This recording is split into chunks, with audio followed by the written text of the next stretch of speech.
ጤና ይስጥልኝ። መቻል ነኝ ከዲሲ። ለምሽቱ አንድ መረጃ። የአርሊንግተን ካውንቲ መንግስት በካውንቲው ውስጥ ቤት ወይንም ታውን ሃውስ ለመጀመሪያ ጊዜ ለሚገዙ ሰዎች የገቢ መስፈርቱን ካሟሉ እስከ 25 ከመቶ የሚሆነውን የቤቱን ክፍያ እንዲሸፍኑ ከወለድ ነፃ የሆነ ብድር አዘጋጅቻለሁ ብሏል። ይህ ገንዘብ ቤት ገዢዎች የቤት መግዣውን ቀብድ ክፍያ ወይንም ሌሎች ተያያዥ የመዝጊያ ወጪዎች እንዲሸፍኑ ያግዛል ተብሏል። ይህ ብድር እንደ ሁለተኛ ሞርጌጅ እንደሚቆጠርና በቀጥታ የሚከፈል ሳይሆን በተያያዥ ከመጀመሪያው ሞርጌጅ ጋር የሚከፈል እንደሆነ ተነግሯል።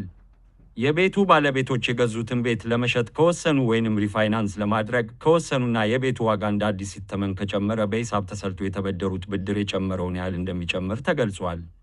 በዚህ ከወለድ ነፃ ብድር ተጠቃሚ ለመሆን ታዲያ ተበዳሪዎች የገቢያቸው መጠን ስክሪኑ ላይ በሚታየውና ካውንቲው ባወጣው የገቢ መጠን ልክ መሆን እንዳለበት ካውንቲው አስታውቋል። የገቢ መጠኑን ለማየት የኢትዮጲክን ድረገጽ ይጎብኙ።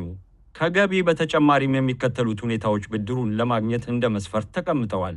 አንደኛ፣ የሚገዛው ቤት በአርሊንግተን ካውንቲ ውስጥ መሆን አለበት። ሁለተኛ፣ በዚህ መልካም ዕድል ለመጠቀም የሚገዙት ቤቶች እንደ ታውን ሃውስ፣ ዱፕሌክስ እና ራሱን የቻለ ቤት አሊያም እንደ ኮንዶሚኒየም ያለ ቤት መሆን አለበት።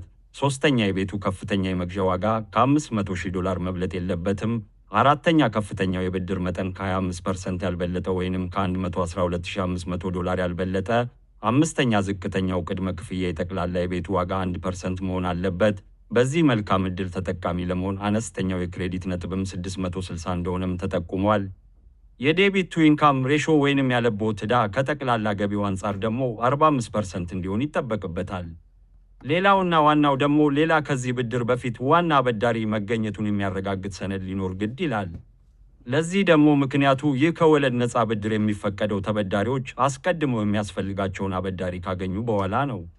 በዚህ ዕድል ለመጠቀም ወይንም ተጨማሪ መረጃ ለማግኘት የኢትዮጲክን ድረገጽ ይጎብኙ። ስላዳመጣችሁኝ አመሰግናለሁ። መቻል ነኝ ከዲሲ።